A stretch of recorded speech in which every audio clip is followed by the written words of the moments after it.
Ош шаарында сабылган уюшкан кылмыштуу топтун мүчөсүнүн бири өзүнө келди. Бул тууралуу анын жубайы социалдык тармактагы баракчасына жазып чыкты. Ал жогоруда аталган окуяда күйөөсү аман калганын билдирип, учурда өзүнө келип сүйлөп калганын билдирген. Мындан сырткары жалган маалымат таратпоого чакырган. Бул маалыматты Ош шаардык милициясы да тастыктап, сабылган жарандардын бири тирүү жана ооруканада экенин белгиледи.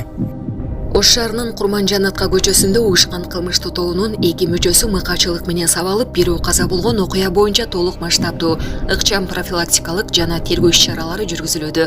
Мындай иш-чаралар Ош, Жалал-Абад, Баткен облустарынын аймагында жана Бишкек шаарында өтүп жатат. Бул тууралуу Ош шаардык милициясынын маалыматында айтылат.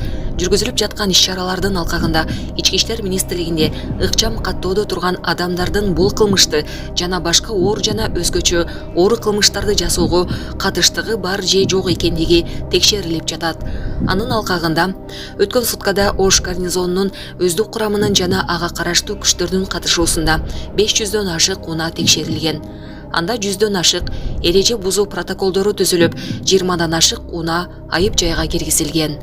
Мындан тышкары адам өлтүрүүнүн бетин ачуу максатында бир нече даректи ыкчам издөө иштери жүргүзүлүп, иликтөө иштеринин натыйжасында издөөдө жүргөн дагы 2 адамдын кылмышка тиешеси бар экени аныкталды.